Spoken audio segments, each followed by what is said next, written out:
Welcome to Reliable Analysis.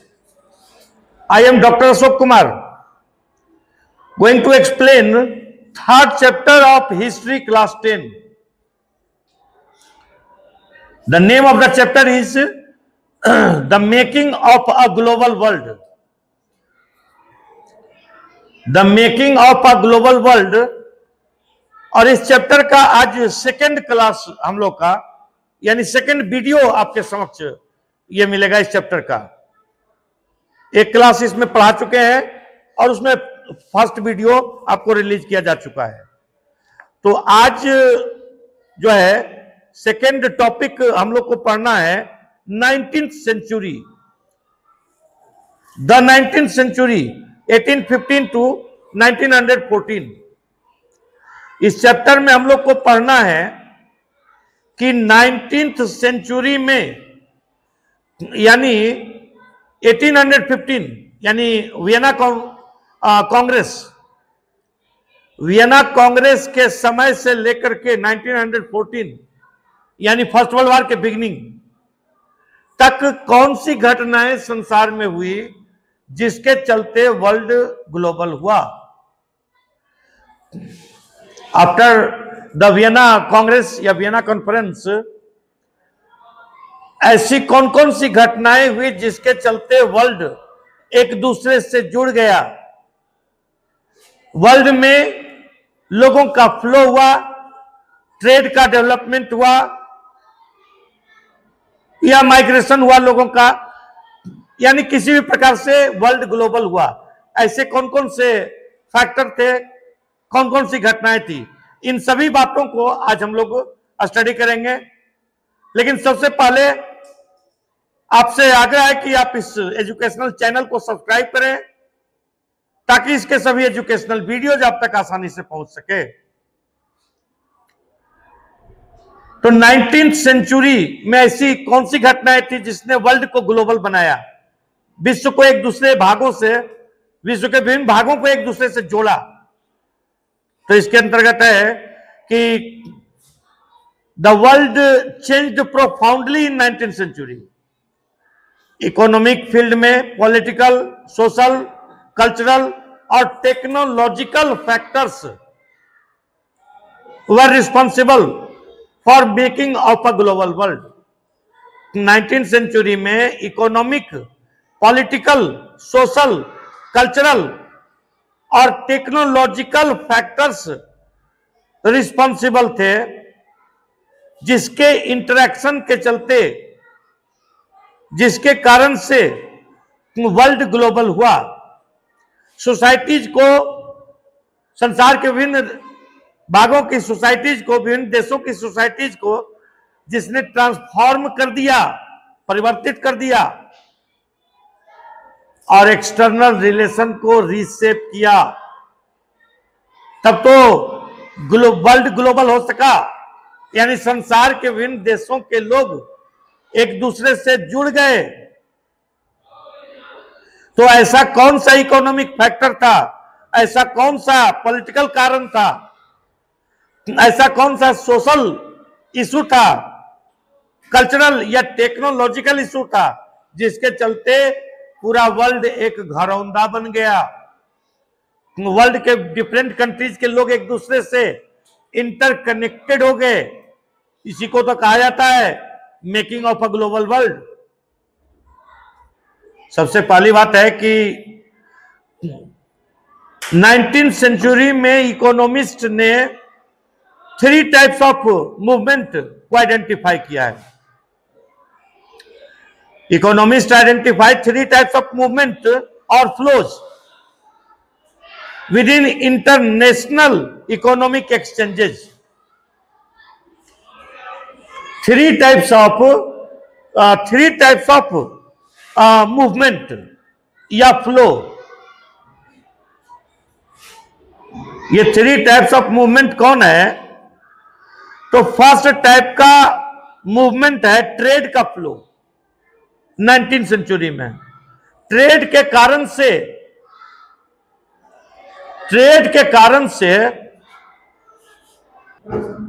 तो 3 types of movement या flow है। जिसके चलते इंटरनेशनल लेवल पर इकोनॉमिक एक्सचेंज हुआ। कौन कौन सा 3 टाइप का फ्लो है जिसने वर्ल्ड में इकोनॉमिक एक्सचेंज को प्रमोट किया? तो पहला टाइप का फ्लो है फ्लो ऑफ ट्रेड। ट्रेड का तात्पर्य हुआ गुड्स का ट्रेड, क्लोथ का ट्रेड, फूड ग्रेन्स का ट्रेड। तो ट्रेड के कारण से संसार के विभिन्न देशों के लोग एक दूसरे से जुड़ गए। यूरोप में, खास करके इंग्लैंड में, industrial revolution had taken place and as a result of industrial revolution England के फैक्ट्रीज को रॉ मटेरियल्स की आवश्यकता थी। ये raw materials Asian and African backward countries में अवेलेबल था। एशिया, अफ्रीका और अमेरिका के बैकवर्ड कंट्रीज में रॉ मटेरियल्स एबंडेंटली यानी कि पर्याप्त मात्रा में अवेलेबल था। इसको रॉ मटेरियल को खरीदने के लिए, ताकि इंग्लैंड की फैक्ट्रीज को रॉ मटेरियल सप्लाई किया जा सके, इसके कारण से रॉ मटेरियल की खरीद के लिए ट्रेड का एक्सपेंशन हुआ 19th सेंचुरी में। दूसरा है selling of pure materials. England की फैक्ट्री का जो माल था, उस माल को खपत करने, कंज्यूम करने का कार्य सिर्फ इंग्लैंड के बाजारों में नहीं संभव था, because first of all the industrial revolution had taken place in England and as a result of the industrial revolution England में फैक्ट्रीज की बाढ़ सी आ गई थी। तो इंग्लैंड की फैक्ट्रीज से जो काफी तादाद में गुड्स का प्रोडक्शन हो रहा था, उतना सभी गुड्स का कंजम्पशन इंग्लैंड में नहीं संभव था। इस तरह से उसका खपत कहां हो सकता था? इन backward countries of Asia, Africa and America, जहां पर कि industrial revolution had not taken place, और वहां पर इंडस्ट्री का चीप प्रोडक्ट्स का सेलिंग संभव था। तो इस कारण से 19th सेंचुरी में फ्लो ऑफ ट्रेड हुआ, जिसने वर्ल्ड के डिफरेंट पार्ट्स को एक दूसरे से जोड़ा। इंडस्ट्रियल रिवॉल्यूशन उसमें प्रमुख है। इंडस्ट्रियल रिवॉल्यूशन से पहले भी मर्केंटलिज्म, कॉलोनियलिज्म के कारण से ट्रेड का एक्सपेंशन हुआ था। मर्केंटलिस्ट इकोनॉमी का डेवलपमेंट हुआ था इंडस्ट्रियल रिवॉल्यूशन से पहले। ये 16th सेंचुरी में हुआ। तो मर्केंटलिज्म का मतलब हुआ वणिकवादी उपनिवेशवाद। वणिकवादी यानी प्रॉफिट के लिए, जैसे English East India company was comprised of 100 capitalist and formed in 1600 AD। यानी 1600 ईस्वी में इंग्लैंड के 100 पूंजीपतियों को मिला करके इंग्लिश ईस्ट इंडिया कंपनी की स्थापना की गई। And next year in 1601 English East India company came to India to do trade. इस समय इंग्लिश ईस्ट इंडिया जब कंपनी आई भारत में, उसका मकसद रॉ मटेरियल लेना नहीं था, उसका मकसद था स्पाइसेस यानी मसाला, कॉटन टेक्सटाइल, प्रेशियस स्टोन्स इत्यादि चीजों की खरीद करना था। इन सभी वस्तुओं की मांग यूरोप के मार्केट्स में थी। और दूसरी तरफ ये लोग सोना और चांदी के करेंसी को पे करते थे और भारत से सामान खरीदते थे। तो इस तरह से प्रॉफिट, ट्रेड में प्रॉफिट के मकसद से इंग्लिश ईस्ट इंडिया कंपनी की स्थापना हुई थी और वो भारत आई थी। अब यह अलग बात है कि जब इंडस्ट्रियल रिवॉल्यूशन हुआ तभी इंग्लिश ईस्ट इंडिया कंपनी का फोकस हो गया भारत से रॉ मटेरियल की खरीद करना और भारत में प्योर मटेरियल यानी प्रोडक्ट्स को बेचना। और तो कहने का मतलब है कि ट्रेड के कारण से संसार के विभिन्न देशों के बीच इंटर रिलेशन स्टैब्लिश हुआ। ट्रेड के कारण the world became a global. जो हम लोग चैप्टर पढ़ रहे हैं the making of a global world, तो उसमें बहुत प्रमुख फैक्टर था ट्रेड का एक्सपेंशन। सेकेंड फ्लो था 19th सेंचुरी में, जिसके चलते वर्ल्ड ग्लोबल हुआ। किंतु वो सेकेंड फैक्टर था माइग्रेशन ऑफ लेबर। तो लेबर का काफी तादाद में माइग्रेशन हुआ 19th सेंचुरी में। प्लांटेशन कल्टीवेशन में काफी अधिक वर्कर्स की आवश्यकता थी। कॉटन प्लांटेशन के लिए, कॉफी प्लांटेशन के लिए, रबर प्लांटेशन के लिए, टी प्लांटेशन के लिए। तो प्लांटेशन कल्टीवेशन में काफी तादाद में वर्कर की आवश्यकता थी, मजदूरों की आवश्यकता थी। इतना वर्कर अवेलेबल था नहीं यूरोप में, और इस तरह से एशिया, अफ्रीका और अमेरिका जैसे बैकवर्ड कंट्रीज में काफी तादाद में लोग अवेलेबल थे। इन सभी देशों से लोगों को ले जाया गया मजदूर के रूप में, और यूरोप, ऑस्ट्रेलिया, अमेरिका, विभिन्न देशों में बसाया गया। तो इस तरह से माइग्रेशन को प्रमोट किया। यानी 19th सेंचुरी में वर्ल्ड जो ग्लोबल हुआ, उसका दूसरा प्रमुख कारण था माइग्रेशन। रोजगार की तलाश में, यानी in search of job, people migrated from one country to another country in 19th century. रोजगार की तलाश में जो लोग गए दूसरे देशों में बेटर वेजेज के लिए, यानी ज्यादा मजदूरी के लिए, इंग्लैंड गए, अमेरिका गए, ऑस्ट्रेलिया गए, या डिफरेंट कैरेबियन आइलैंड्स वगैरह में गए, और बहुत सारे लोग गए तो वहां पर बस गए। तो इस तरह से 19th सेंचुरी में जो दूसरा कारण था वर्ल्ड के ग्लोबल होने का, वो था फ्लो ऑफ लेबर, और थर्ड था फ्लो ऑफ कैपिटल। तो कैपिटल का फ्लो हुआ, और कैपिटल के फ्लो के कारण से भी संसार के विभिन्न देशों में इंटरकनेक्शन स्टैब्लिश हुआ। अब देखिए, बात बहुत सिंपल है कि when the industrial revolution took place, then many industrialist got big profits. England में जिन्होंने फैक्ट्री लगाई तो वो काफी प्रॉफिट उनको हुआ, उनके पास ह्यूज कैपिटल एक्यूमुलेट हो गया। कैपिटल और वेल्थ में फर्क समझते हैं ना? कैपिटल कहा जाता है that part of wealth which is used for further production, यानी अतिरिक्त उत्पादन के लिए जिस धन का उपयोग किया जाता है वो कैपिटल है। और वेल्थ कहा जाता है जिसको डेली नेसेसिटीज को सेटिस्फाई करने के लिए जिसको खर्च किया जाता है, यूटिलाइज किया जाता है, वो वेल्थ है।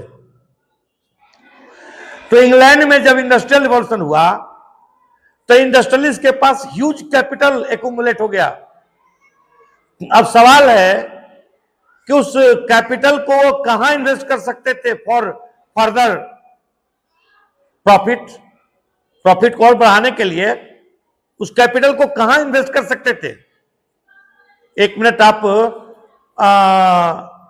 एक चीज मार्क करते होंगे कि देखिए, अक्सर देखिएगा कि जो जिस टाइप का काम करता है आदमी, उसमें वो सक्सेसफुल होता है तो एक के बाद दूसरा इस्टेब्लिश कर लेता है। एक आदमी कोई बस खरीदेगा और उसका बस अगर सही से चलता है तो देखिएगा कि दूसरा बस खरीद लेता है, तीसरा बस खरीद लेता है। एक आदमी जिसका स्कूल चल जाता है तो एक स्कूल के बाद दूसरा स्कूल इस्टेब्लिश कर लेता है, तीसरा स्कूल इस्टेब्लिश कर लेता है, सैकड़ों स्कूल इस्टेब्लिश कर लेता है। तो ठीक इसी प्रकार से when industrial revolution took place in England, then English industrialists got big profit, and they wanted to invest their capital to get further profit. कहां इन्वेस्टमेंट ऐसा संभव था? इंग्लैंड में? नो। क्यों नहीं? क्योंकि इंग्लैंड में industrial revolution had already taken place, तो काफी अधिक फैक्ट्री खुल चुकी थी। इंग्लैंड जो है इंडस्ट्रियल रिवॉल्यूशन के लिए सैचुरेटेड हो चुका था। वहां पर चीप रॉ मटेरियल नहीं मिल सकता था, वहां पर जो है चीप लेबर नहीं मिल सकता था, वहां पर कंजम्पशन का मार्केट नहीं सुटेबल था, क्योंकि वहां पर तो ऑलरेडी मार्केट फ्लडेड था प्रोडक्ट से। तो फिर कहां ये कैपिटल इन्वेस्टमेंट हो सकता था, ह्यूज कैपिटल का इन्वेस्टमेंट? तो backward countries of Asia, Africa and America में इस प्रकार का इन्वेस्टमेंट संभव था। कहने का मतलब है कि कैपिटल के फ्लो के कारण भी वर्ल्ड के डिफरेंट पार्ट्स के लोग एक दूसरे से इंटरकनेक्टेड हुए। तो इस तरह से ये तीन प्रकार के फ्लो जो था, तो interwoven and affected people's life more deeply now then ever before. The interconnections could sometimes be broken. For example, labor migration was often more restricted than goods or capital flow. फिर भी 19th century के economy को इससे समझने में सहायता मिलती है। अब वर्ल्ड इकोनॉमी टेक्स शेप। तो वर्ल्ड इकोनॉमी कैसे शेप लिया? तो उसमें सबसे पहले देखिए इंग्लैंड का कंडीशन। तो good place to start is the changing pattern of food production.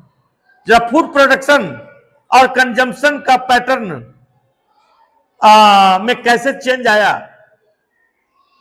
England में और यूरोप में, तो इसको जरा हम लोग को समझना है। देखिए, आमतौर पर समझा जाता है कि कोई देश फूड ग्रेन्स के मामले में अगर सेल्फ सफिशिएंट हो गया, सेल्फ डिपेंडेंट हो गया, तो इट्स वेरी गुड। आत्मनिर्भर अगर कोई देश हो गया तो बहुत अच्छी बात है, दूसरे देश से नहीं खरीदना पड़ेगा फूड ग्रेन्स। और ऐसा हुआ England after the industrial revolution.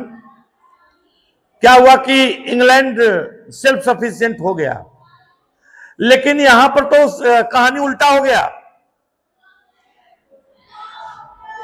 कि 19th सेंचुरी में ब्रिटेन में सेल्फ सफिशिएंसी का मतलब था lower standard of living. 19th century में ब्रिटेन में एग्रीकल्चर के डेवलपमेंट, एग्रीकल्चरल प्रोडक्शन के बढ़ने का मतलब था लोअर स्टैंडर्ड ऑफ लिविंग। ये कैसे उल्टा हो गया? अगर कोई कंट्री में एग्रीकल्चरल प्रोडक्शन बढ़ता है तो हायर स्टैंडर्ड ऑफ लिविंग होना चाहिए ना, तो हो गया उल्टा। इंग्लैंड में एग्रीकल्चरल डेवलपमेंट का रिजल्ट हुआ लोअर स्टैंडर्ड ऑफ लिविंग और सोशल कॉन्फ्लिक्ट। कैसे? ये हम लोग को समझना है कि ये उल्टा कैसे गंगा बहेगी भाई।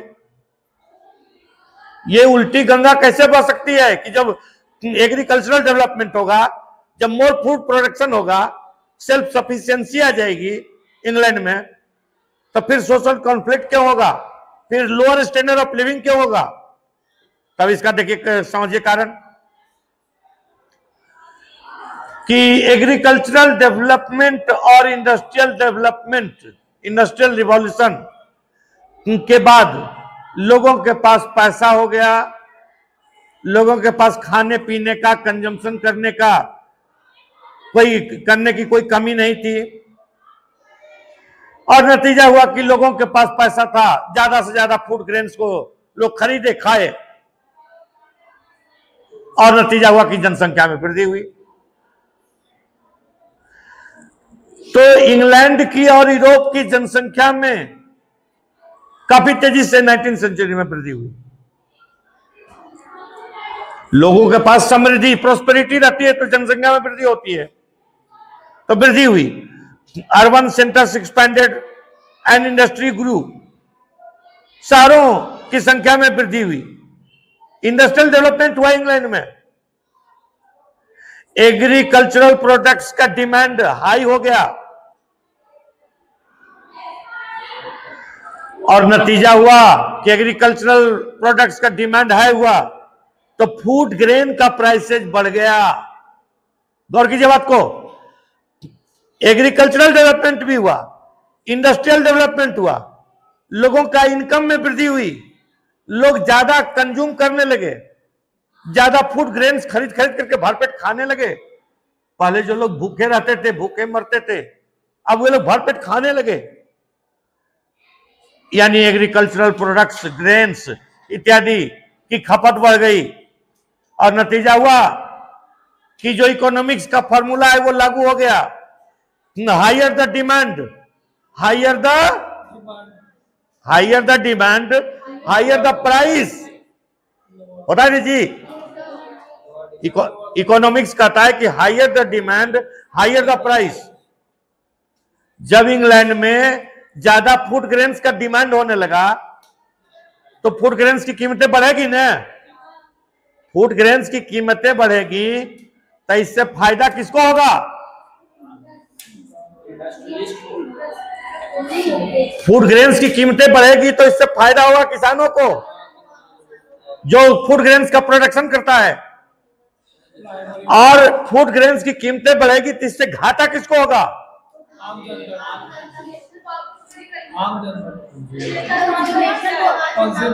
जो मिडिल क्लास के लोग हैं, जो अर्बन पीपल है, शहर में जो लोग रहता है, जो इंडस्ट्रियलिस्ट को है, उसको घाटा होगा।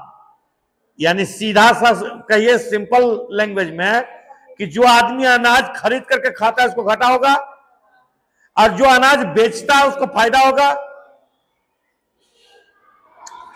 तो अनाज की कीमतें बढ़ने के कारण अर्बन लोगों की का विरोध शुरू हो गया।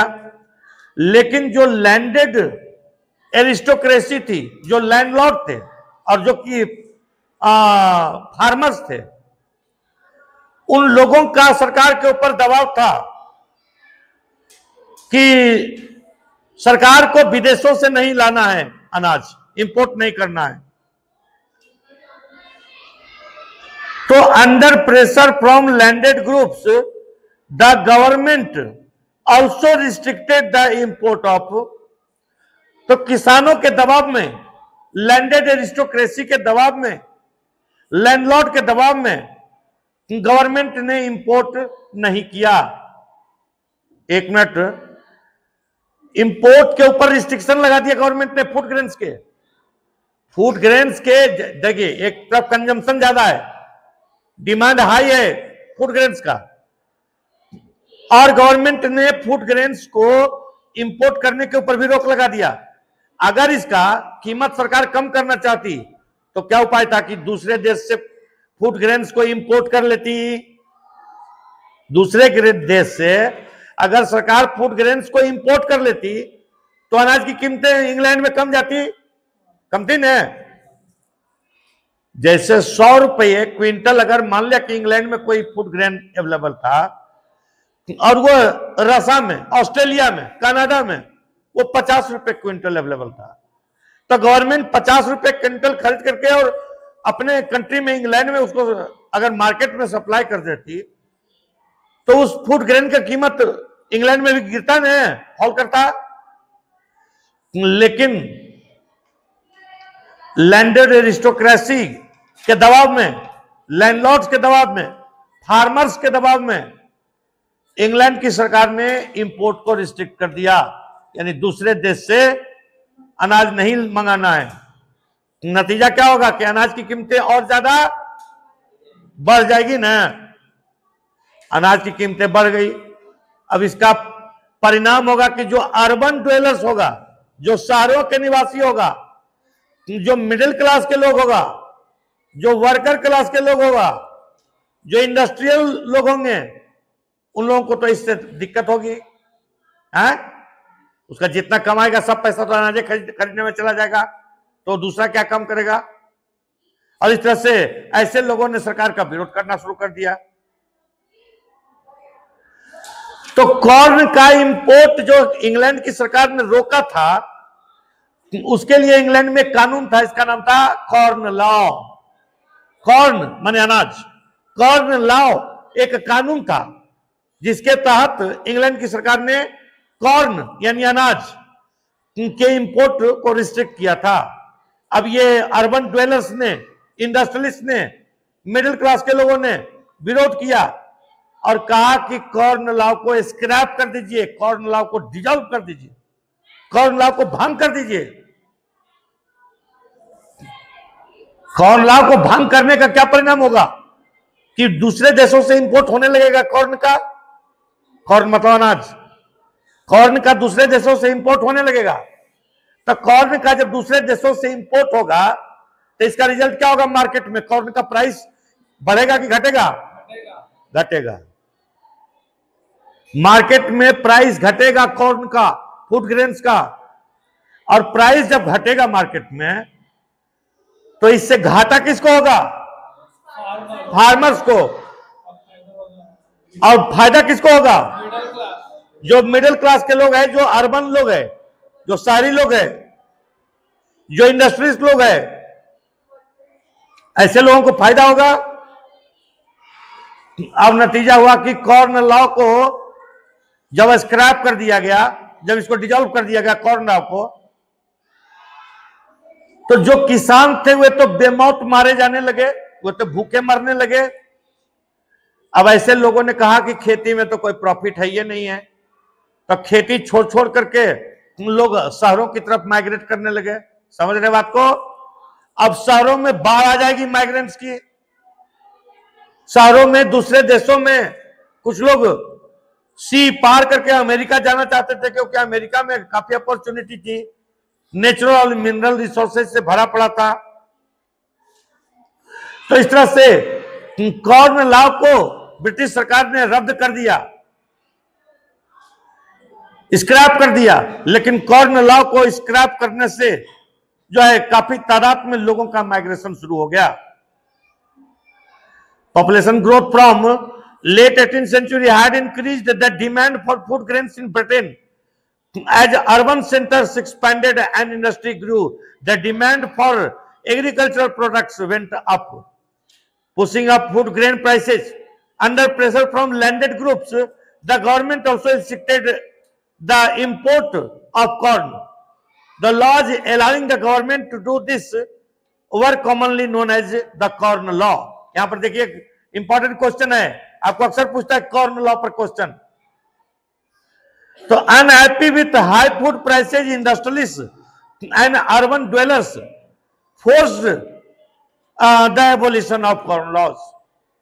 क्वेश्चन यहां पर पूछता है कि why was the corn law abolished, यानी कॉर्न लॉ को क्यों एबोलिश कर दिया गया, हटा दिया गया, और इसका क्या इंपैक्ट हुआ।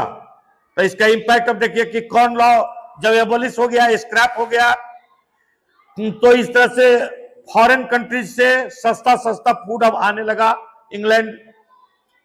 The food could be imported into Britain more cheaply than it could be produced within the country. Britain में जितना में प्रोडक्शन होता था उससे सस्ता अनाज दूसरे देशों से आ जाता था इंग्लैंड में। समझे बात को? नतीजा होगा कि ब्रिटेन का किसान तो मारे जाएगा ने, भूखमरी का शिकार होगा ने। अभी इंडिया और अमेरिका में जो ट्रेड वार चल रहा है उसका कुछ कारण यह भी है कि अमेरिका कहता है इंडियन गवर्नमेंट को कि तुम एग्रीकल्चरल प्रोडक्ट्स और दूध वगैरह हमसे लो, खरीदो। अब आप गौर कीजिए बात को, इंडिया में एग्रीकल्चरल प्रोडक्ट्स इतना होता है कि कई लाख टन साल भर में जब कोई उपयोग नहीं होता है तो सरकार कई लाख टन अनाज को समुद्र में फेंकती है। ये न्यूज आपको नहीं जनरल मिलेगा कहीं, इसलिए कि ये सब बहुत सीक्रेट रहता है न्यूज। अब गवर्नमेंट ऐसे पूरा अनाउंस कर देगी कि हम 5 लाख टन अनाज समुद्र में फेंक रहे हैं, तो फिर तो आम आदमी हल्ला करेगा, हम लोग को मिलता है नहीं, आप फेंक रहे हैं 5 लाख टन। तो इसलिए ये सब न्यूज जल्दी आउट नहीं होता है। तो कई लाख टन प्रति वर्ष भारत सरकार जो है फेंकती है समुद्र में। उसके बाद कई लाख टन अनाज भारत सरकार अपने मित्र देशों में बांटती है फ्री में, नेचुरल कैलेमिटी में। कहीं अर्थक्वेक आ गया, कहीं आपको कोई भी प्रकार का फ्लड आ गया, एपिडेमिक हो गया, ड्रॉट आ गया, फैमिन हो गया, किसी भी प्रकार का प्रॉब्लम में, तो कई लाख टन। अब जैसे कई लाख टन मतलब थोड़ा मना नहीं। जैसे देखिए, अब आपको छोटा सा एक एग्जांपल देते हैं कि देखिए कितना बांटती है भारत सरकार। अफगानिस्तान में अचानक तालिबान आ गए सत्ता में, तो तालिबान लड़ाई झगड़ा करके आ तो गया पावर में। अब उसके पास ना पैसा था, ना कुछ था, अनाज था, ना खाना था, कुछ नहीं। अब वहां के लोग सब जान दे रहे थे, मर रहे थे। तो भारत सरकार ने डायरेक्ट उसको कहा कि 50 लाख टन जो है हम गेहूं अफगानिस्तान को देना चाहते हैं फ्री में। 50 लाख टन गेहूं हम फ्री में अफगानिस्तान को देना चाहते हैं, ताकि वहां के लोगों की जो भोजन की आवश्यकता है वो पूरा हो सके। अब सोचिए, एक छोटा सा कंट्री अफगानिस्तान को जब इंडिया एक बार दिया तो 50 लाख टन एक बार में एट अ टाइम दे दिया। तो कहने का मतलब है कि ये सब करना पड़ता है। इसलिए ना, वही तालिबान जो इंडिया के खिलाफ था, वही तालिबान पावर में आते ही गिरगिट की तरफ बदल गया और इंडिया का गुणगान करने लगा, ऐसा ही करने लगा। सब रुपया का कमाल होता है। जैसे ही वो पावर में आया तो सभी लोग अनुमान लगा रहे थे कि इंडियन गवर्नमेंट कुछ उसका विरोध करेगी, लेकिन इंडियन गवर्नमेंट ने उसको 50 लाख टन तो खाली अनाज दे दिया, बाकी और सब चीज दिया, सो अलग चीज है। तो कहने का मतलब है कि आप यही सोच लीजिए कि अनाज की कीमतें एक तो इतना कम रखे हुए भारत सरकार, इतना बांटता है अनाज, इतना अनाज फेंकता है समुद्र में, तब ये है। और अगर अमेरिका का अनाज आ गया, गौर करो बात को, अगर अमेरिका का सस्ता अनाज आ गया मार्केट में, तब क्या होगा? तो भारत के किसान लोग जो है कंगाल हो जाएंगे। भारत के किसान लोग तो अनाज उपजाइए नहीं पाएंगे, खेत तो सब ऐसे पड़ा हुआ रहेगा। सब आदमी जो खरीदने वाला है सब खरीद खरीद के खाएगा अमेरिका का अनाज, सस्ता अनाज। दूध, इंडिया में लोग गाय भैंस इत्यादि रखते हैं और दूध बेचते हैं, उनको दूध बेचने से परिवार चलता है। अब अमेरिका कहता है कि हमारा सस्ता दूध खरीदो, तो उसका जो दूध खरीद लगा है इंडिया, तो फिर यहां जो आदमी गाय भैंस पाल करके बेचता है, परिवार चलाता है, वो तो बेकार हो जाएगा, वो तो बेरोजगार हो जाएगा। इसके ये मैटर जो है कोई साधारण नहीं है। इस मैटर पर इंडिया और अमेरिका के बीच काफी दिनों से लड़ाई चल रही है, काफी दिनों से रस्साकसी चल रही है इस मैटर पर। तो कहने का मतलब है कि देखिए, कॉर्न लॉ को जब स्क्रैप कर दिया तो फूड ग्रेन से दूसरे देशों से आसानी से आने लगा। तो British agriculture was unable to compete with imports. Britain का एग्रीकल्चर उतना सस्ता प्रोड्यूस नहीं कर सकता था अनाज, जितना दूसरे देशों से आ जाता था। तो vast areas of land were now left uncultivated. अब किसान अनाज उपजाना छोड़ दिया, जमीन अब पड़ती रहने लगी। अब हजारों लोग, लाखों लोग, विमेन, पुरुष, सभी लोग जो है बेरोजगार हो गए। अब ये लोग झुंड के झुंड सिटी की तरफ आने लगे, शहरों की तरफ माइग्रेट करने लगे, क्योंकि शहरों में दूसरा काम मिल सकता था, शहरों में फैक्ट्री में काम मिल सकता था। Industrial revolution had already taken place in England.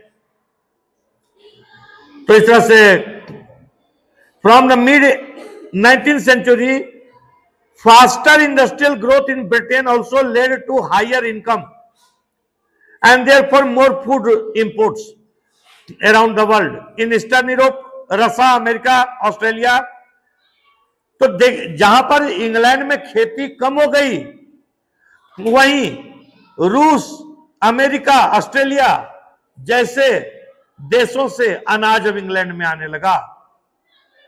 इन देशों में जंगलों की कटाई होने लगी, जंगलों की कटाई करके नए नए खेत बनाए जाने लगे, और नए नए खेत बनाने लगे जाने लगे काहे के लिए? तो वहां एग्रीकल्चरल प्रोडक्शन होगा, फार्मिंग होगा, और वहां का अनाज बेचा जाएगा इंग्लैंड में। अब जहां जंगल की कटाई की जाने लगी, जहां खेती बनाई जाने लगी, तो खेत में खेती करने के लिए किसान चाहिए, मजदूर चाहिए ना। तो मजदूर चाहिए तो उतना आदमी कहां से आएगा? तो उतना आदमी दूसरे देशों से आएगा। अपने देश में नहीं रहेगा तो दूसरे देशों में से आएगा, यानी लेबर का माइग्रेशन होगा ना। एशिया, अफ्रीका जैसे देशों से माइग्रेशन शुरू हो गया। आज जो आप इंडिया के लोगों को देखिए, तो दुनिया के किसी भी भाग में चले जाइए तो आपको इंडियन मिल जाएगा। कैसे मिल जाता है? ये लोग लेबर के रूप में काम करने के लिए गए थे और वहीं पर बहुत सारे लोग बस गए। अब एग्रीकल्चरल रीजन से फूड ग्रेन्स को सी पोर्ट तक लाने की आवश्यकता थी, तो इसके लिए रेलवे का विकास किया गया, रेलवेज का, रोडवेज का विकास किया गया, ताकि एग्रीकल्चरल रीजन से फूड ग्रेन्स को सी पोर्ट तक लाया जाए। सी पोर्ट से, सी के रास्ते से इंग्लैंड तक अनाज पहुंचाने की आवश्यकता थी, इसलिए सी पोर्ट्स का विकास किया जाने लगा, डेवलपमेंट ऑफ पोर्ट्स और डेवलपमेंट ऑफ हार्बर किया जाने लगा। तो development of port and harbour के चलते डेवलपमेंट हुआ शिपिंग इंडस्ट्री का, नए नए जहाज बनाए जाने लगे, बड़े बड़े जहाज बनाए जाने लगे। अब लोगों को लाया जाने लगा दूसरे देशों से, ताकि वो आकर के खेती करें। तो जहां पर खेती करेंगे वहां पर नए लोगों को लाने और लोगों को बसाने की आवश्यकता थी। तो इस तरह से all these activities in turn required capital and labour. तो लेबर तो आएगा जहां पर पॉपुलेटेड कंट्रीज है, इंडिया, चाइना इत्यादि जो पॉपुलेटेड कंट्री है, ये सब से आएगा लेबर। अमेरिका से आएगा लेबर, या यूरोप के एक भाग से दूसरे भाग में लेबर जाएंगे। अब कैपिटल, तो कैपिटल कहां है? तो कैपिटल इंग्लैंड में है, because industrial revolution had taken place in England, और इंग्लैंड के इंडस्ट्रियलिस्ट के पास काफी ह्यूज कैपिटल था, वो ये कैपिटल सप्लाई कर सकते थे। तो इस तरह से कैपिटल का फ्लो हुआ लंदन से, इंग्लैंड की राजधानी लंदन, लंदन से हुआ वर्ल्ड के डिफरेंट पार्ट्स में, रूस में गया, अमेरिका में गया, ऑस्ट्रेलिया में गया, लेबर का माइग्रेशन हुआ। So demand for labor in places where labor was in short supply, as in America and Australia, led to more migration. 50 million लोग इस समय माइग्रेट किए from Europe to America. Europe से 50 million लोग migrate करके America गए और Australia गए। आपको बार बार हम जानकारी देते हैं कि अमेरिका में आज जिसको आप देखते हैं, जिसको आप अमेरिकन समझते हैं, जो अमेरिका का राष्ट्रपति और अदर मिनिस्टर्स हैं, वो कोई वहां का मूल निवासी नहीं है, वो सब माइग्रेंट्स हैं जो यूरोप से जाकर के बसे हुए हैं। 50 लाख, 50 मिलियन, 50 मिलियन का मतलब हो गया 5 करोड़। तो 5 करोड़ लोगों का माइग्रेशन हुआ यूरोप से अमेरिका में, ऑस्ट्रेलिया में। ऑस्ट्रेलिया में भी जिसको आप देखते हैं आज, वो ऑस्ट्रेलिया का मूल निवासी, ओरिजिनल इनहेबिटेंट्स नहीं है, ये सब यूरोप से लोग माइग्रेट करके गए थे। All over the world same 150 million are estimated to have left their homes. पूरे वर्ल्ड में 15 करोड़ से ज्यादा लोग अपने घरों को छोड़ करके, भास्ट ओशियन को पार करके, जो है अपने जॉब के तलाश में, बेटर फ्यूचर के तलाश में जाकर के वर्ल्ड के डिफरेंट पार्ट्स में सेटल हुए। अमेरिका में, यूरोप में, कैरेबियन आइलैंड में, अफ्रीका में, सब जगह जाकर के सेटल हुए। और इस तरह से 1890 तक ग्लोबल इकोनॉमी का एक्सपेंशन हो गया। तो लेबर मूवमेंट और कैपिटल का फ्लो, इकोलॉजी और टेक्नोलॉजी, ये सब ने वर्ल्ड को ग्लोबल बनाया। टेक्नोलॉजी का एक्सपेंशन, लेबर का मूवमेंट चाहिए, उसके लिए शिप चाहिए, जहाज। फूड ग्रेन्स का मूवमेंट करने के लिए ट्रेन चाहिए, गुड्स ट्रेन चाहिए, रेलगाड़ी चाहिए ना, रेलवेज का। तो ये सब के लिए टेक्नोलॉजी का भी डेवलपमेंट हुआ। आप अच्छी तरह से जानते हैं कि 18th सेंचुरी से ही इंडस्ट्रियल रिवॉल्यूशन शुरू हो गया इंग्लैंड में। और ये कहानी हम लोग 19th सेंचुरी का पढ़ रहे हैं। तो 19th सेंचुरी में आते आते काफी साइंटिफिक डेवलपमेंट हुआ, कई मशीनों का आविष्कार हुआ, जिसके चलते ट्रांसपोर्टेशन, कम्युनिकेशन, सभी क्षेत्रों में विकास हुआ, एग्रीकल्चरल डेवलपमेंट हुआ। तो इस तरह से फूड, अब जो है लोग भोजन जो लेते थे वो आसपास के गांवों से अनाज किसान लेकर के नहीं आते थे, बल्कि दूर दूर के देशों के अनाज, इंपोर्ट किए हुए अनाज अब लोगों को मिलते थे। So it was not grown by peasant tilling his own land, but by an agricultural worker. यानी किसान अपने खेत में खेती किया और अनाज बेचा, ऐसा कुछ नहीं था।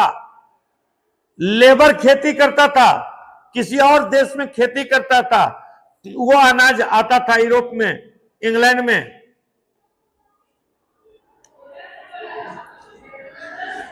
तो इस तरह से जंगलों की कटाई की गई, खेती के लिए एग्रीकल्चरल लैंड बनाया गया।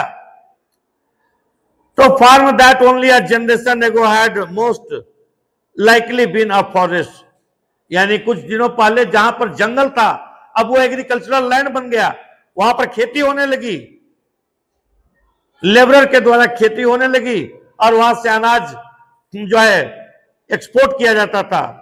तो इट वाज ट्रांसपोर्टेड, कैसे ट्रांसपोर्ट होता था? तो रेलवे के द्वारा, और इसके लिए बड़ा बड़ा जहाज बनाया गया,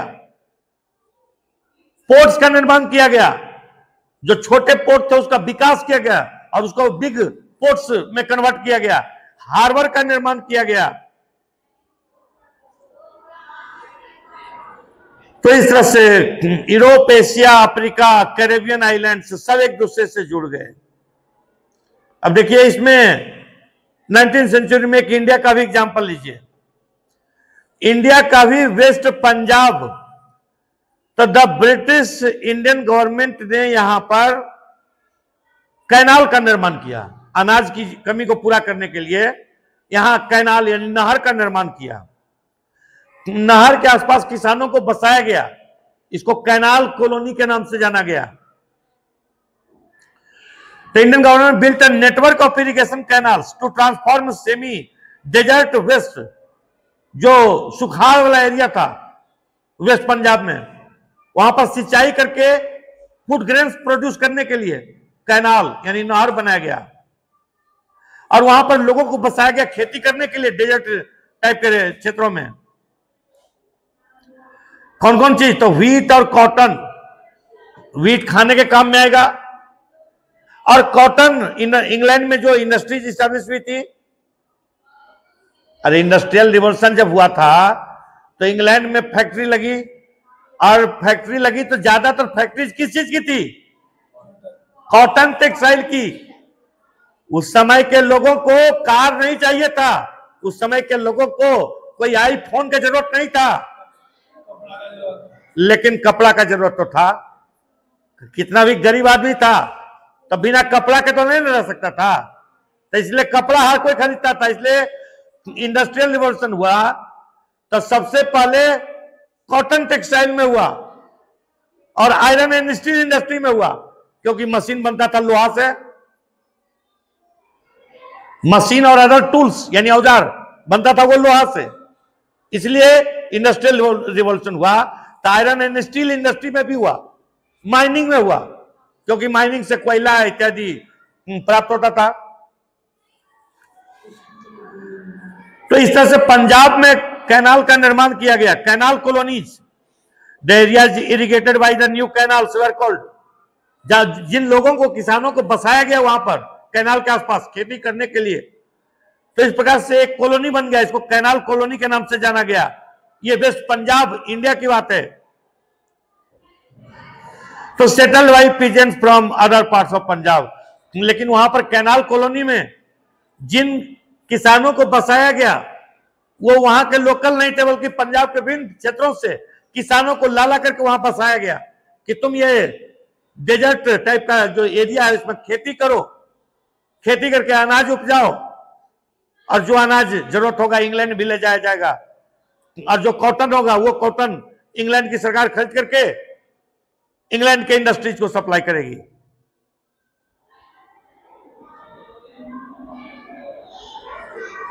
तो इस तरह से आपने देखा कि फूड ग्रेन्स के कारण से वर्ल्ड ग्लोबल हुआ, वर्ल्ड के डिफरेंट कंट्रीज एक दूसरे के साथ इंटरकनेक्टेड हो गए।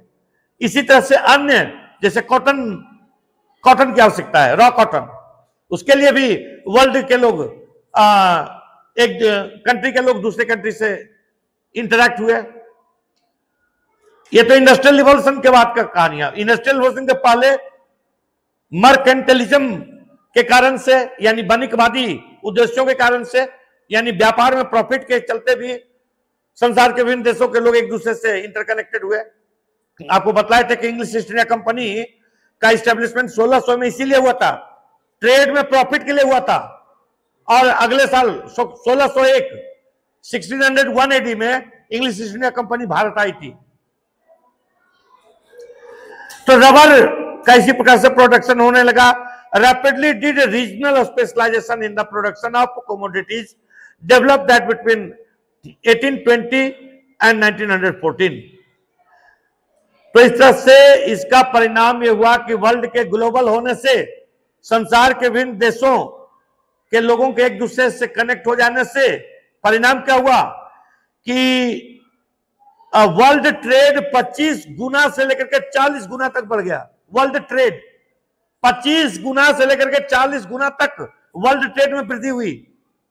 तो वर्ल्ड ट्रेड में 25 गुना से 40 गुना तक वृद्धि होने का मतलब है कि जो making of a global world का मैटर है, तो वो भी 25 गुना से 40 गुना ज्यादा हुआ ना है। वर्ल्ड ग्लोबल हुआ ना। जब 25 गुना ट्रेड बढ़ा, वर्ल्ड ट्रेड बढ़ा, 40 गुना तक वर्ल्ड ट्रेड बढ़ गया, तो वर्ल्ड भी तो ग्लोबल हो गया 40 गुना तक।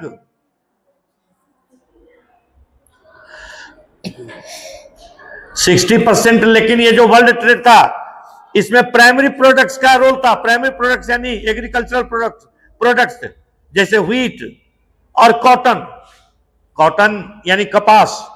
बार बार आप याद रखिए कि ये बहुत बड़ा एक कमोडिटी था उस समय के लिए, क्योंकि industrial revolution had taken place in England, और इंडस्ट्रियल रिवॉल्यूशन में सबसे पहले कॉटन टेक्सटाइल इंडस्ट्री का डेवलपमेंट हुआ था। क्योंकि उस समय के लोग कोई कंप्यूटर और इंटरनेट चलाने वाले, यूट्यूब चलाने वाले नहीं थे। उस समय के लोग हाँ कपड़ा लेकिन पहनते थे। हाँ, तो इसलिए जो है कॉटन टेक्सटाइल के क्षेत्र में इंडस्ट्रियल रिवॉल्यूशन हुआ था। दूसरा, मिनरल्स के अंतर्गत कोल की आवश्यकता, कोयला की आवश्यकता थी। कोयले का उपयोग फैक्ट्री चलाने में किया जा सकता था, मशीन चलाने के लिए कोयला का उपयोग हो सकता था। मशीन आज जो देखते हैं आपकी बिजली से चलती है या डीजल पेट्रोल से, उस समय मशीन कोयला से चलता था।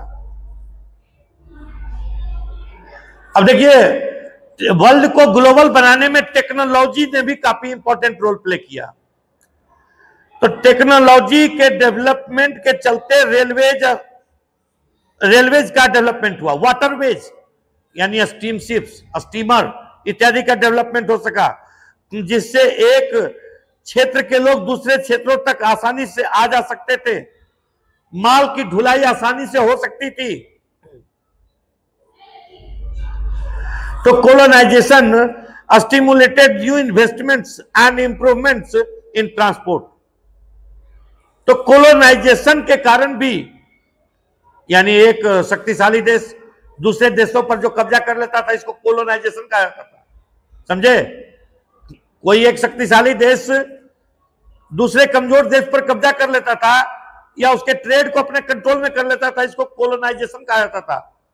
जैसे for example, England was an economically powerful country, had established her control over India, India के ऊपर कंट्रोल एस्टैब्लिश कर लिया था। तो ये इंग्लैंड का इंडिया के ऊपर नियंत्रण कर लेना, कंट्रोल कर लेना, ये कोलोनाइजेशन का एग्जाम्पल था। कोलोनाइजेशन के कारण से वर्ल्ड ट्रेड में काफी वृद्धि हुई थी। आप अच्छी तरह से जानते हैं कि इंग्लैंड का मुख्य उद्देश्य रहता था भारत से सामान खरीदना बेचना। सबसे पहले इंग्लैंड यानी इंग्लिश ईस्ट इंडिया कंपनी जब आई थी तो कॉटन, टेक्सटाइल इत्यादि ये की बिक्री की जाती थी भारत में, और कॉटन, रॉ कॉटन यानी रुई का वो जो है खरीद करते थे और अपने फैक्ट्रीज को सप्लाई करते थे रॉ मटेरियल के रूप में। स्पाइसेस को खरीदते थे इंग्लिश ईस्ट इंडिया कंपनी के लोग, इंडिया से स्पाइसेस, मसालों की खरीद करते थे, प्रेशियस स्टोन की खरीद करते थे। और इंडस्ट्रियल रिवॉल्यूशन होने के बाद जो है फिनिश प्रोडक्ट्स भारत में बेचा जाता था। तो लाइटर, फास्टर रेलवेज का निर्माण किया गया, लाइटर वैगन्स, छोटे छोटे गाड़ियों का निर्माण हुआ, बड़े बड़े जहाजों का निर्माण हुआ, और इस तरह से लोगों का मूवमेंट एक जगह से दूसरे जगह आसान हो गया। सामानों का, फूड ग्रेन्स का या अदर कोमोडिटीज का मूवमेंट बिल्कुल आसान हो गया।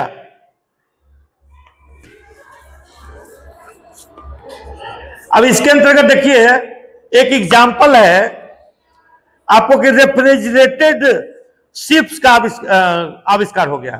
पहले क्या था कि जानते हैं कि यूरोप के लोग, यूरोप एक ठंडा प्रदेश है, तो यूरोप के लोग मीट खाना चाहते हैं। मीट, ठंडे प्रदेश होने के चलते मीट और ब्रेड यूरोप के लोगों का मुख्य भोजन है। तो मीट खाने के लिए जानवरों को दूसरे देशों से वो लोग इंपोर्ट करते थे, दूसरे देशों से एनिमल, तो एनिमल इंपोर्ट करते थे और वहां पर एनिमल को काट करके और उसका मीट खाते थे। इसमें कुछ प्रॉब्लम क्या था कि रास्ते में जानवरों को ले जाना काफी डिफिकल्ट था, बहुत सारा जानवर रास्ते में ही मर जाता था, समझे? तो इस कारण से जानवरों को ट्रांसपोर्ट करने में असुविधा थी, और मीट बना करके ले जाया नहीं जा सकता था क्योंकि मीट खराब हो जाएगा। लेकिन तब टेक्नोलॉजी का डेवलपमेंट हुआ और रेफ्रिजरेटेड शिप्स का निर्माण हो गया। रेफ्रिजरेटेड शिप्स का निर्माण होने से क्या हुआ कि अब जानवरों को दूसरे देशों में मार करके, काट करके उसका मीट ट्रांसपोर्ट किया जाता था। अब रेफ्रिजरेटेड शिप में मीट को रख करके अगर ले जाया जाएगा यूरोप तक तो वो मीट खराब नहीं होगा। टेक्नोलॉजी का फायदा हुआ ना, तो इससे मीट को ट्रांसपोर्ट करने का कॉस्ट कम हो गया। अब यूरोप के गरीब लोग भी मीट खा सकते थे। पहले यूरोप के गरीब लोग जो सिर्फ आलू खा करके जिंदगी व्यतीत करते थे या रोटी के साथ आलू खाते थे और पेट भरते थे, अब वो जो है मीट भी खा सकते थे। तो इस तरह से टेक्नोलॉजी के कारण से भी ग्लोबलाइजेशन को काफी प्रमोशन मिला। रेलवेज, वाटरवेज, स्टीम शिप्स इत्यादि और रेफ्रिजरेटेड शिप्स इत्यादि ने वर्ल्ड को ग्लोबल बनने में काफी इंपॉर्टेंट रोल प्ले किया।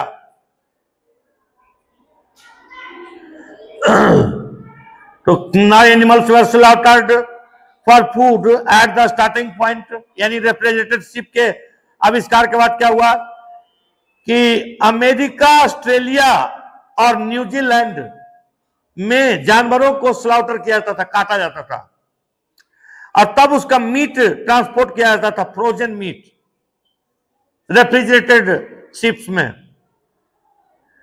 तो इससे क्या हुआ कि शिपिंग का कॉस्ट कम हो गया, मीट का प्राइस यूरोप में कम हो गया। जब मीट का प्राइस कम हो गया, मांस जब यूरोप में सस्ता मिलने लगा, तो यूरोप के गरीब लोग अब मांस खा सकते थे और इस तरह से भरपेट मीट भी खाने लगे यूरोप के गरीब लोग। और इस तरह से पहले जो लोग का मूड एकदम उबा हुआ था ब्रेड और पोटैटो खाने से, आलू और ब्रेड खाते खाते जिसका मूड उब चुका था, अब ऐसे लोगों को बटर, अब ऐसे लोगों को अंडा और मीट इत्यादि भी मिलना शुरू हो गया। अब इसके बाद टॉपिक है कि लेट 19th सेंचुरी कोलोनियलिज्म। तो 19th सेंचुरी का एरा ही यूरोपियन डोमिनेंस का एरा था। देखिए, हिस्ट्री में कहावत है कि 19th century was an era of European dominance. दूसरी तरफ कहा जाता है कि 20th सेंचुरी यानी 20वीं शताब्दी वाज एन एरा, एरा मतलब काल, 20th century was an era of national movement. तो 20th सेंचुरी में जहां एशिया, अफ्रीका, अमेरिका इत्यादि देशों में नेशनल मूवमेंट देखने को मिला, 19th सेंचुरी में कोलोनियलिज्म अपने एक्सट्रीम पॉइंट पर यानी अपने जेनिथ यानी अपने पीक पर पहुंच चुका था। ट्रेड फ्लॉरिश किया, markets expanded in the late 19th century, but this was not only a period of expanding trade and increased prosperity। तो इसका एक डार्कर साइड भी था। ट्रेड के डेवलपमेंट के साथ जो बैकवर्ड कंट्री थे उसके ऊपर कब्जा भी किया जाने लगा। आप गौर कीजिए बात को कि English East India Company had come to India for what? Only to do trade. क्या English East India Company Bharat में आई थी इस मकसद से कि भारत के ऊपर कब्जा कर ले? नहीं, ये मकसद नहीं था। ट्रेड करना मकसद था उसका। वो ट्रेड में बेनिफिट यानी मर्केंटलिस्ट पर्पस से आए थे, ट्रेड में प्रॉफिट के लिए आए थे। ये अलग बात है कि देखा कि भारत में इंटरनल कॉन्फ्लिक्ट्स है, आपस में फूट है, डिसयूनिटी है, तो इसका फायदा उठा करके उसने भारत के ऊपर कब्जा कर लिया। तो ये बात सिर्फ इंडिया के ऊपर नहीं हुई, एशिया, अफ्रीका और अमेरिका के लगभग सभी देशों के ऊपर कब्जा कर लिया यूरोपियन कंट्रीज ने। 19th century was an era of European imperialism, European dominance. इसी कारण से मैंने कहा क्योंकि 19th सेंचुरी तक एशिया, अफ्रीका और अमेरिका के अधिकांश देशों के ऊपर यूरोप ने अपना आधिपत्य स्थापित कर लिया।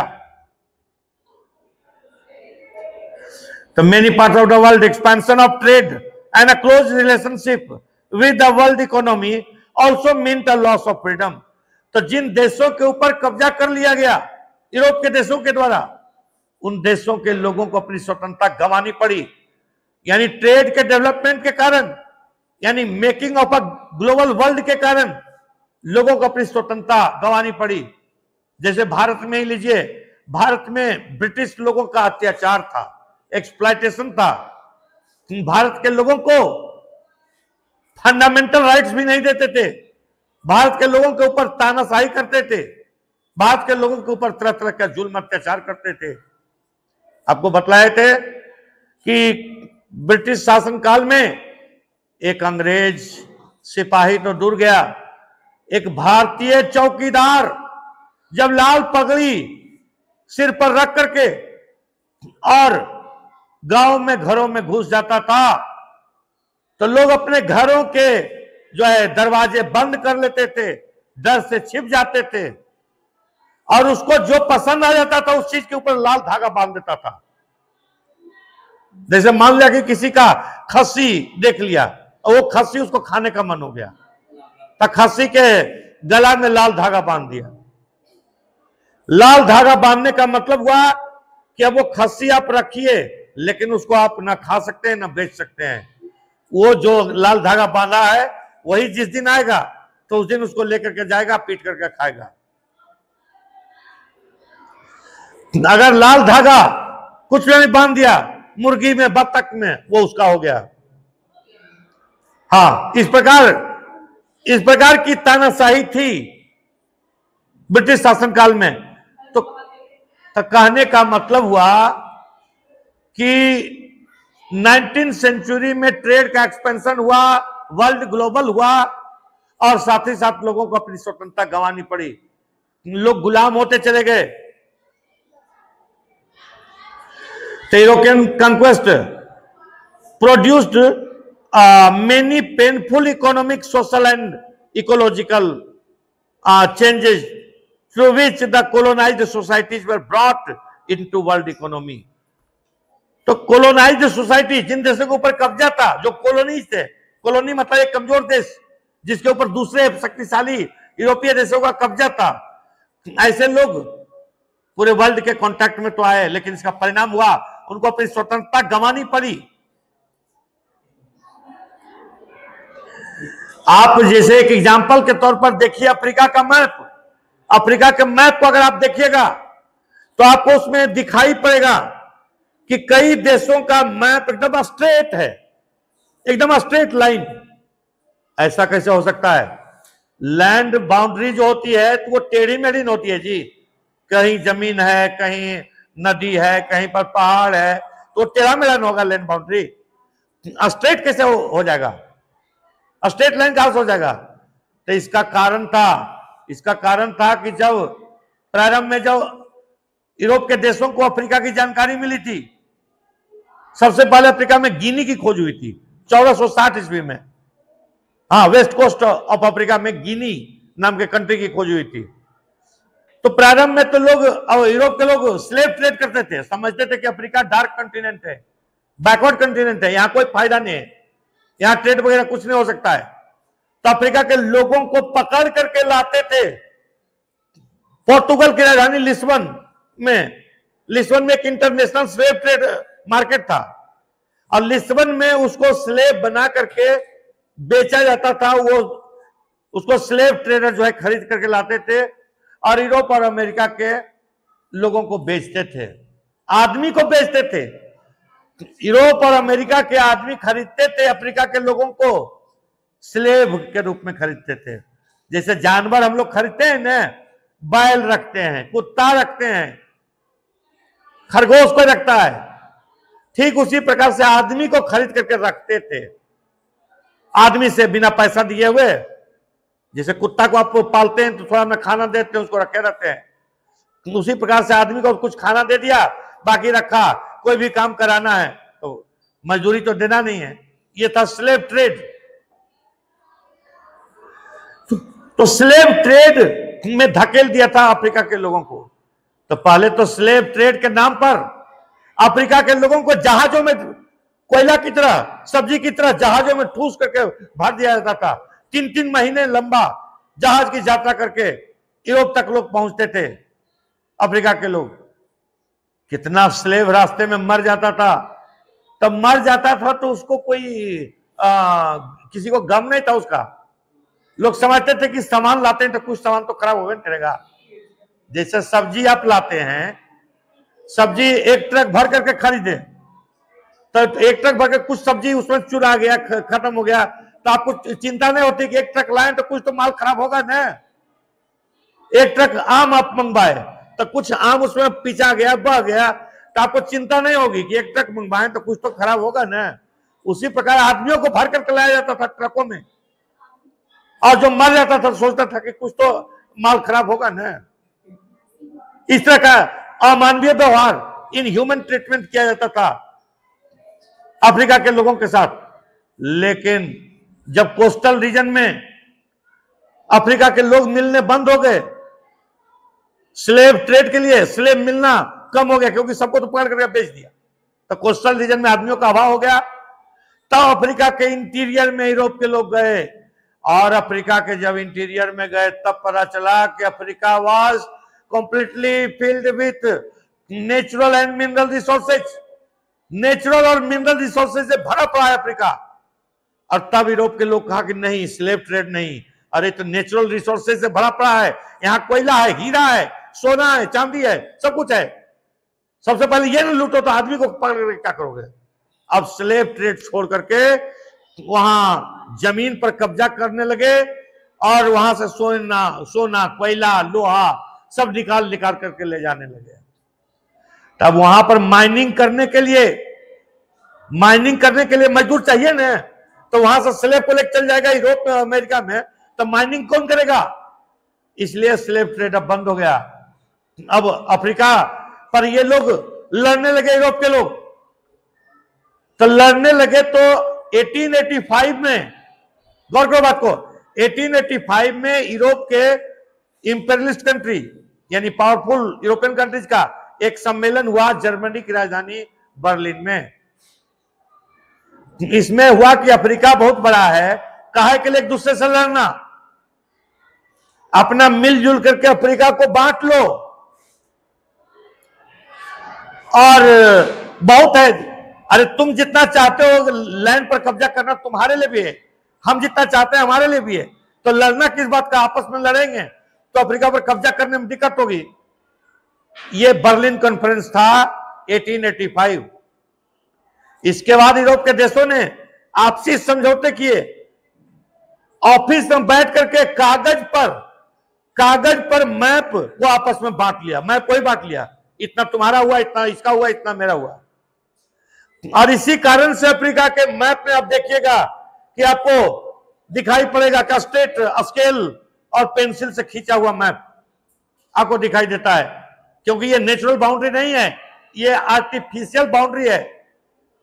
ये 1885 के बाद, बर्लिन कॉन्फ्रेंस के बाद ऐसा हुआ। और इसके बाद यूरोप के देशों ने अफ्रीका को बांटने में ज्यादा टाइम नहीं लगाया, मात्र 15 वर्षों में 1900 ईस्वी आते आते मात्र 15 वर्षों में पूरे अफ्रीका को यूरोप के देशों ने आपस में बांट लिया। ये कागज पर बांट लिया, क्योंकि जमीन पर बंटवारा करने में तो बहुत टाइम लगता, इसलिए कागज पर बांट लिया, मैप को बांट लिया। ये मैप का ये पार्ट तुम्हारा है, ये पार्ट मेरा है, ये पार्ट उसका है, मैप पर बांट लिया। और कब्जा बाद में जो पार्ट तुमको मिला है वो तुम कब्जा करो, और जो पार्ट हमको मिला है हम कब्जा करेंगे। इसको कहा जाता है paper partition of Africa. Paper partition of Africa, competition में पूछता है सब question. Paper partition of Africa यानी अफ्रीका का कागजी विभाजन। इसको अफ्रीका का बंदरबांट भी कहा जाता है, इसको अफ्रीका का बंदरबांट भी कहा जाता है, ठीक है। यानी 1900 ईस्वी आते आते तक पूरे अफ्रीका को कागजी तौर पर जो है बांट लिया, लेकिन ये इफेक्टिव आपको पार्टीशन नहीं था अफ्रीका का, क्योंकि व्यवहारिक रूप में यूरोप के देशों को अपनी सेना तैनात करने, वहां डेवलपमेंट करने, रोड का, रेलवे लाइन का, स्कूल, हॉस्पिटल इत्यादि का डेवलपमेंट करने का मतलब होता कि वो उसका कब्जा हो गया। तो इतना करने में उसको काफी वक्त लगा। अब इसके बाद रिंडरपेस्ट,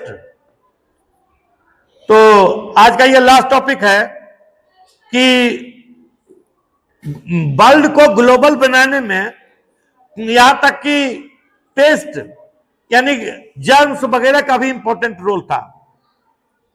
अब एक एग्जांपल यहां है कि 1890s तक fast spreading disease of cattle plague, तो कैटल प्लेग या रिंडर पेस्ट का लोगों के जीवन पर काफी भयानक असर था अफ्रीका में 1890s तक। तो कैटल प्लेग यानी प्लेग एक बीमारी है, महामारी का नाम है प्लेग। ये कैटल को होता था प्लेग, कैटल प्लेग, या इसको रिंडर पेस्ट के नाम से भी जाना जाता है। तो इसका बहुत असर हुआ लोगों के जीवन स्तर पर और लोगों के इकोनॉमी पर, लोगों के लाइफ पर अफ्रीका में काफी असर हुआ। कैसे हुआ तो देखिए, इसको समझिए। तो अफ्रीका में जब यूरोप के लोग अपना आधिपत्य स्थापित किए, अफ्रीका के विभिन्न क्षेत्रों के ऊपर यूरोपियन पावरफुल कंट्रीज ने अपना कब्जा किया, तो वो चाहते थे अफ्रीका में माइनिंग करना, क्योंकि नेचुरल रिसोर्सेज, मिनरल रिसोर्सेज काफी अधिक था, तो माइनिंग करना चाहते थे, कोयला, लोहा, सोना, हीरा इत्यादि निकालना चाहते थे। प्लांटेशन कल्टीवेशन करना चाहते थे, tea plantation, coffee plantation, rubber plantation, sugarcane plantation, cotton plantation, ये सब करना चाहते थे। और प्लांटेशन में काफी अधिक वर्कर की आवश्यकता होती है, समझे? ये वर्कर कहां से लाएगा? अफ्रीका के लोग काम करना ही नहीं चाहते थे, मजदूरी पर काम नहीं करना चाहते थे अफ्रीका के लोग, क्योंकि अफ्रीका के लोग जो है पशु पालते थे, पशुपालन में, एनिमल हस्बेंड्री में लगे हुए थे। वो अपना कुछ थोड़ा अपना खेती करते थे और पशुपालन करते थे, उतना ही पर उनका जिंदगी व्यतीत होता था। उनको पैसों की आवश्यकता ही नहीं थी, इसलिए वो मजदूरी नहीं करते थे, तो वो नौकरी नहीं करते थे। तो नौकरी नहीं करते थे तो यूरोपियन जो इंडस्ट्रियलिस्ट कंट्रीज गए थे अफ्रीका में, उन लोगों का लेबर का डिमांड पूरा कहां से होता? बहुत बड़ा सवाल था ना। तो इसके लिए देखिए क्या किया, अभी आप पढ़िए कि अपना लेबर का नेसेसिटीज को फुलफिल करने के लिए क्या किया। तो Africa had abundant land and a relatively small population, तो लैंड बहुत ज्यादा है, नेचुरल रिसोर्सेज, मिनरल रिसोर्सेज काफी ज्यादा है, लेकिन पॉपुलेशन बहुत कम। तो for centuries land and livestock sustained African livelihood and people rarely work for a wage. तो लैंड के ऊपर और एनिमल हस्बेंड्री के ऊपर लोगों का जीवन बीतता था। लोग मजदूरी नहीं करना चाहते थे, वेजेज के लिए वर्क नहीं करना चाहते थे, क्योंकि उनको पैसे की आवश्यकता ही नहीं थी। पैसा वो करते क्या? तो लेट 19th सेंचुरी में Africa there were few consumer goods that wages could buy. If you had been an African possessing land and livestock, and there was plenty of both, you too would have seen little reason to work for a wage. देखिए, industrial revolution नाम का चीज Africa में था नहीं। लोगों को पैसे की आवश्यकता कब से शुरू हुई? इंडस्ट्रियल रिवॉल्यूशन हुआ। When industrial revolution took place, then people understood the importance of money. Industrial revolution जब तक नहीं हुआ था, तब तक लोगों को मनी की कोई जरूरत ही नहीं थी। लोग खेती करते थे, अनाज उपजाते थे, जानवर पालते थे, बस यही जिंदगी था। न उसको दवा चाहिए था, न उसको और कुछ चाहिए। कहां? कपड़ा एक तो चाहिए था, तो कपड़ा का जरूरत के लिए अनाज को ही देते थे, बुनकर जो है देता था कपड़ा, तो उनको पैसा की जरूरत ही नहीं था। यही बात अफ्रीका में भी थी, उनको पैसे की कोई आवश्यकता ही नहीं थी। ऐसे लोगों से काम कराना बहुत डिफिकल्ट है, जिसको पैसा ही नहीं चाहिए, वो काम आपके लिए क्यों करेगा? तो दरअसल इंडस्ट्रियल रिवॉल्यूशन जैसे जैसे प्रचार प्रसार हुआ पूरी दुनिया में, वैसे वैसे लोगों को महसूस होने लगा नेसेसिटी मनी का, क्योंकि इंडस्ट्रियल रिवॉल्यूशन के बाद a lot of goods became available for consumption. तो ये गुड्स खरीदे जा सकते थे। आज मोबाइल है, ये स्टैंड है, कुर्सी, टेबल, फैन है, ये सब कुछ पैसा से मिलता है। ये इंडस्ट्रियल रिवॉल्यूशन का कंट्रीब्यूशन है सब कुछ। क्या इंडस्ट्रियल रिवॉल्यूशन से पहले ये सब कुछ था? नहीं। ये तरह तरह का डिजाइन का कपड़ा जो आप पहन रहे हैं, ये इंडस्ट्रियल रिवॉल्यूशन का प्रोडक्शन है। ये तरह तरह का जूता जो पहन रहे हैं, इंडस्ट्रियल रिवॉल्यूशन का कंट्रीब्यूशन है। तो इससे पहले आपको पैसा का जरूरत क्या था? न दवा मिलती थी, न कोई कमोडिटी मिलती, कोई सामान ही नहीं मिलता था। तो इस तरह से अफ्रीका में भी लोगों के लिए मजदूरी करने की आवश्यकता नहीं थी। तो अब European Impress countries, England, France, Russia, Germany, जो भी है, अमेरिका इत्यादि ने जब कब्जा किया तो उसको चाहिए था वर्कर, और अफ्रीका के लोग काम करना ही नहीं चाहते थे। तो कैसे कैसे उन लोग को मजबूर किया काम करने के लिए, सो देखिए। तो पहला तो है कि बहुत हैवी टैक्स लगा दिया। यूरोपियन कंट्रीज ने अफ्रीका के लोगों के ऊपर हैवी टैक्स लगा दिया कि तुम अपना जीवन तो व्यतीत कर लेते हो, टैक्स कहां से दोगे? पैसा रहेगा तब नहीं दोगे। तो पैसा कहां से लाओगे? तो पैसा करो, नौकरी करो, सर्विस करो, समझे बात को? सर्विस करो तब तुम टैक्स दे पाओगे। तो टैक्स देने के लिए जो है मजबूर किया गया, जिससे कि लोग काम कर सकें यूरोपियन कंपनीज के साथ। तो हैवी टैक्सेशन किया। अब इससे भी नहीं लेबर का डिमांड पूरा हुआ यूरोपियन इंपरिस्ट कंट्रीज का अफ्रीका में। तब क्या काम किया, इनहेरिटेंस लॉ बना दिया। इनहेरिटेंस लॉ, इसका मतलब क्या हुआ कि बाप का प्रॉपर्टी किसी एक बेटा को मिलेगा। एक बाप का अगर मान लो कि 5 बेटा है तो 5 में प्रॉपर्टी नहीं बटेगी, एक को मिल जाएगा। ये इसका मकसद क्या था इनहेरिटेंस लॉ का, कि एक को मिलेगा तो 4 जो है वो तो बिना प्रॉपर्टी का हो जाएगा ना। तो 4 लोग अपना जीविकोपार्जन के लिए क्या करेगा, यूरोपियन कंपनी में नौकरी करेगा, समझे। तो यूरोपियन कंपनी को इनहेरिटेंस लॉ के कारण कुछ तो वर्कर मिल जाएगा। तो इस तरह से, और इसके बाद नेक्स्ट क्या किया कि माइन वर्कर्स को जो है लॉ बना करके कन्फाइंड कर दिया।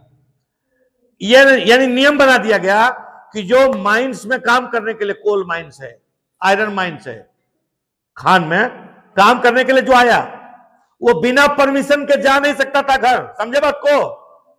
एक बार आ गया माइंस में काम करने तो बिना परमिशन के नहीं जा सकता है। अब परमिशन मिलेगा ही नहीं कभी जाने का, तो मिलेगा नहीं तो वो काम वहीं पर करते रहेगा, फंसा हुआ रहेगा। तो इस तरह से कहने का मतलब हुआ कि कई प्रकार के लॉ बनाए गए जिससे कि लोगों को मजबूर करके काम कराया जा सके। और जो एम्प्लॉयर्स थे, जो यूरोपियन कंट्रीज की कंपनीज थी, प्लांटर्स थे, प्लांटेशन कल्टीवेशन जो कर रहे थे, उनका लेबर का रिक्रूटमेंट जो है हो पाता, लेबर का उसका शॉर्टेज पूरा हो पाता। ये सब करने के बाद भी वर्कर की कमी पूरी नहीं हो सकी, लेकिन एक ऐसी घटना घटित हो गई जिसने लेबर का शॉर्टेज पूरा कर दिया। और वो क्या था, रिंडर पेस्ट यानी कैटल प्लेग। क्या है इसका कहानी, तो लेट अफ्रीका में 1880s में आया रिंडर पेस्ट। तो कैसे आया, तो ये जानवरों के थ्रू आया। तो it was carried by infected cattle imported from British Asia to feed the Italian soldiers. Italy के सोल्जर अफ्रीका में गए थे आपको एरिट्रिया और ईस्ट अफ्रीका जीतने के लिए। एरिट्रिया एक क्षेत्र है और ईस्ट अफ्रीका को जीतने के लिए इटली के सोल्जर गए थे अफ्रीका में। तो सोल्जर जो जीतने के लिए गए थे एरिट्रिया और ईस्ट अफ्रीका, तो उसको खिलाने के लिए जानवर मंगाया गया ब्रिटिश एशिया से, यानी एशियन कंट्री से जानवर मंगाया गया। तो जो जानवर मंगाया गया ब्रिटिश एशिया से, यानी एशिया में ब्रिटेन का जो कॉलोनी था उससे मंगाया गया, तो वहां से जो जानवर गया उन जानवरों में कुछ को था कैटल प्लेग यानी रिंडर पेस्ट। समझे बात को, कुछ जानवरों में था रिंडर पेस्ट यानी कैटल प्लेग। ये जानवर जब अफ्रीका ले जाए गए आपको इटली के सैनिकों को खिलाने के लिए, तो उन जानवरों से कैटल प्लेग फैल गया अफ्रीका के अन्य जानवरों में भी। अब इसका परिणाम हुआ कि कैटल प्लेग के कारण से अफ्रीका का सब जानवर मर गया। अब अफ्रीका का जानवर मर गया तो अफ्रीका के लोग जो बचे हुए थे, जो नहीं काम करना चाहते थे प्लांटेशन वर्कर में के रूप में, जो माइंस में काम नहीं करना चाहते थे, जब उसका जानवर ही मर गया तब वो जीविकोपार्जन क्या करेंगे, अब वो क्या खाएंगे। अब तो उनको मजबूरी में प्लांटेशन वर्कर के रूप में काम करना पड़ेगा, माइंस में काम करना पड़ेगा। It was carried by infected cattle imported from British Asia to feed the Italian soldiers invading Eritrea and Eritrea in East Africa. The entering Africa in the east, rinder pest moved west like forest fire. कहता है कि एक बार British Asia से जब जानवर मंगाया गया सैनिकों को खिलाने के लिए, तो उसमें कैटल प्लेग था यानी रिंडर पेस्ट था, और रिंडर पेस्ट अफ्रीका में जंगल की आग की तरफ फैल गया, सभी मवेशियों को हो गया। Reaching Africa Atlantic coast in 1892, 1880s में आया और 1892 तक पहुंच गया पूरे अफ्रीका में, और अंतोगत्वा पहुंच गया, रीच द केप, यानी अफ्रीका का southern tip, southern most tip तक, केप ऑफ गुड होप, या जिसको अभी केप टाउन कहा जाता है, वहां तक पहुंच गया। यानी पूरे अफ्रीका को अपने जो है क्राइसिस में ले लिया रिंडर पेस्ट ने। ईस्ट से वेस्ट अफ्रीका, नॉर्थ से साउथ अफ्रीका, पूरा अफ्रीका रिंडर पेस्ट यानी कैटल प्लेग की चपेट में आ गया, और नतीजा हुआ कि अफ्रीका का 90% कैटल मर गया कैटल प्लेग के चलते। तो जब कैटल ही मर गया तो कैटल के ऊपर जो लोग जिंदा थे अफ्रीका में, अब वे लोग क्या करेंगे? वे लोग प्लांटेशन वर्कर के रूप में काम करेंगे, माइंस में काम करेंगे, यूरोपियन कंट्रीज के अंतर्गत कोई नौकरी करेंगे, और यही तो चाहते थे ये लोग। तो loss of cattle destroyed African livelihood, इस प्रकार से अफ्रीका के लोगों का जीवन यापन चौपट हो गया। Planters, mine owners and colonial governments now successfully monopolised what scarce cattle resource remained. अब इसके बाद जो 10% बच गया, रिंडर पेस्ट के चलते 90% कैटल मर गया, अब 10% जो बच गया उसको मुंह मांगे कीमत पर जो खरीद लिया यूरोपियों ने। यूरोपियन जो प्लांटेशन कल्टीवेशन कराने वाले लोग थे, समझे बात को, जो माइनिंग कराने वाले लोग थे, यूरोपियन गवर्नमेंट जो वहां पर थी, तो उसके लोग जो थे वो 10% को खरीद लिया पैसा से, मुंह मांगा नाम से। तो अब तो बिना जानवर का हो गया अफ्रीका का आदमी। अब वो क्या करेगा? तो मरता क्या नहीं करता, उसको जो अब काम मिलेगा प्लांटेशन कल्टीवेशन के रूप में या माइनिंग में या जो भी काम सेना के रूप में, अब वो करेगा। और इस तरह से to strengthen their power and to force Africans into labour market, control over the scarce resource of cattle enabled European colonisers to conquer and subdue Africa. और इस प्रकार से पूरे अफ्रीका के ऊपर धीरे धीरे करके यूरोपियन इंपीरियलिस्ट कंट्रीज यानी यूरोप के पावरफुल कंट्रीज ने कब्जा कर लिया। And this is the end of today's explanation. Next topic हम लोग अगले क्लास में स्टडी करेंगे। Thank you.